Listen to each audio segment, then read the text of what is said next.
Αυτό είναι το βίντεο tutorial 2 που σε αυτό το βίντεο tutorial θα μάθουμε τι κάνουν τα περισσότερα τα κουμπιά στο πληκτρολόγιό μας.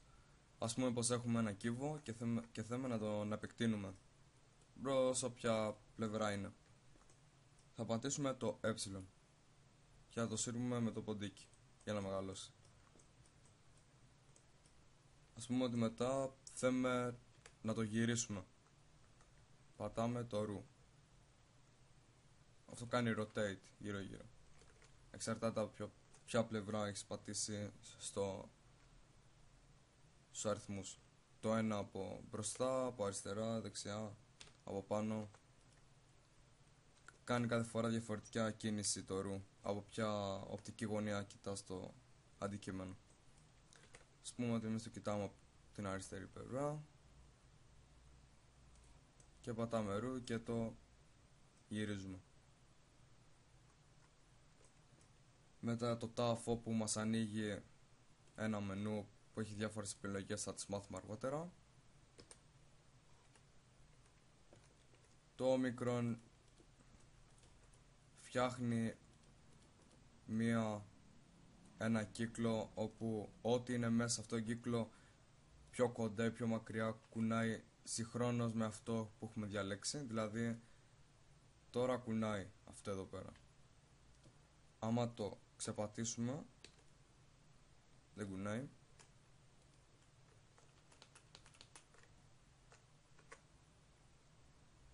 Μετά το π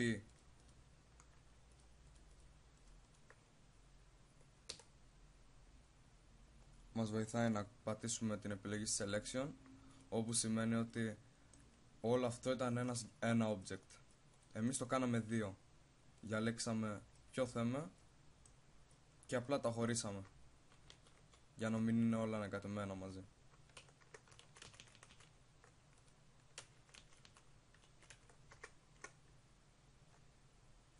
Το α, ας πούμε πως θέμε να τα πιάσουμε όλες τις τελίτσες για να τα κουνήσουμε, πατάμε το α μια φορά και τα πιάνει όλα συγχρόνως. Δεν χρειάζεται να πιάνουμε εμείς μία τελίτσα και να τις κουνάμε.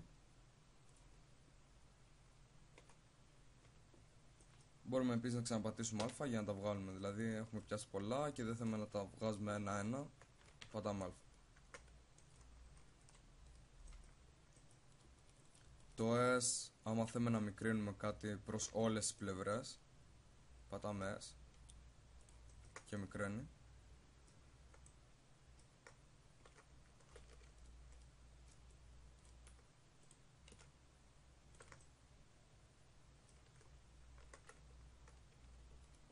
Το G κουνάει τα πράγματα.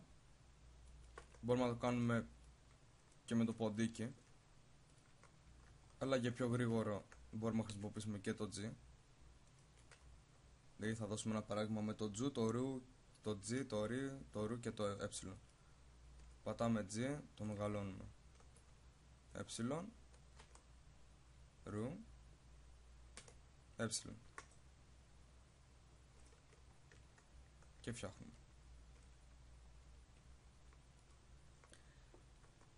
Το H κάνει ό,τι κάνει αυτό εδώ πέρα.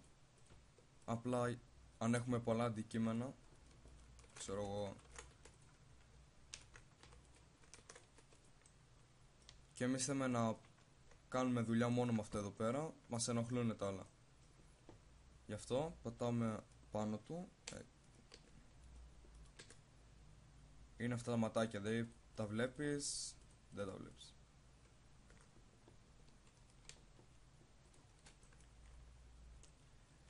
Το Z απ' την άλλη μας βοηθάει αν έχουμε πολλά αντικείμενα μαζί.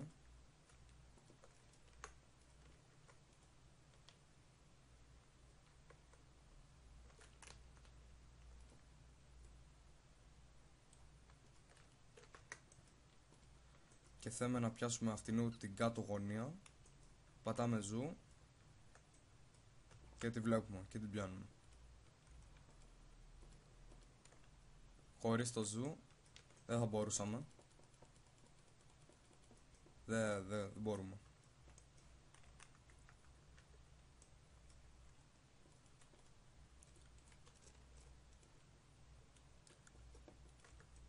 αν έχουμε πάλι πολλές τελείες και έχουμε μια, αυτήν εδώ ας πούμε τη γραμμή,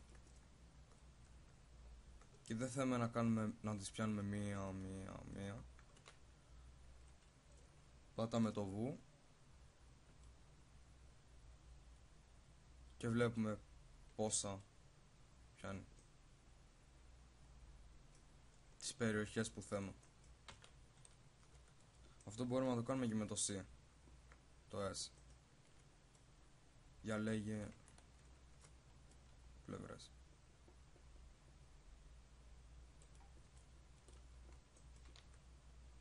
Για να μην χρειάζεται εμείς να κάνουμε μία τελίτσα.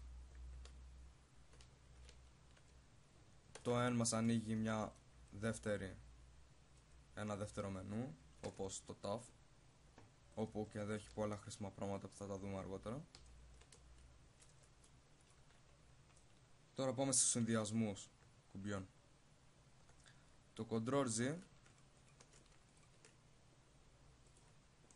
ας πούμε ότι κάνουμε εμείς αυτή την κίνηση και δεν θέλουμε να μείνει έτσι και θέλουμε να την πάρουμε πίσω, πατάμε Ctrl Z και την παίρνει πίσω.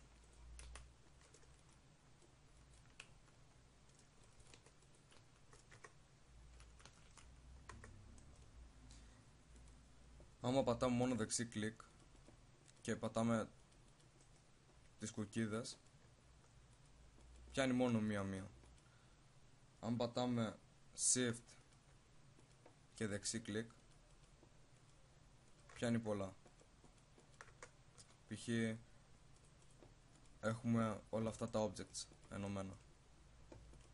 Άμα θέλουμε να τα κουνήσουμε όλα και να τα πάμε εδώ πέρα, δεν τα πηγαίνουμε ένα-ένα. Θα πατάμε Shift, clicks και τα κουνάμε.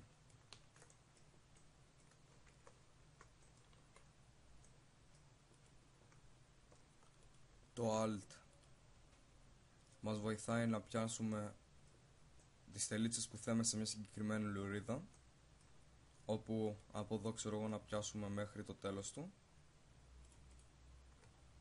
Εδώ, μέχρι εκεί. Πατάμε Alt και πατάμε πάλι πάνω περίπου στη γραμμή για να πιάσει αυτή τη λωρίδα.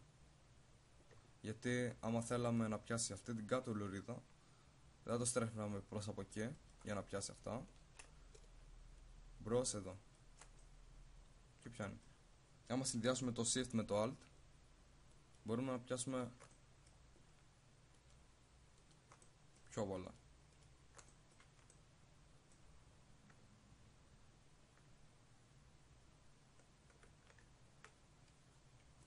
Το επόμενο θα είναι το Tutorial 3.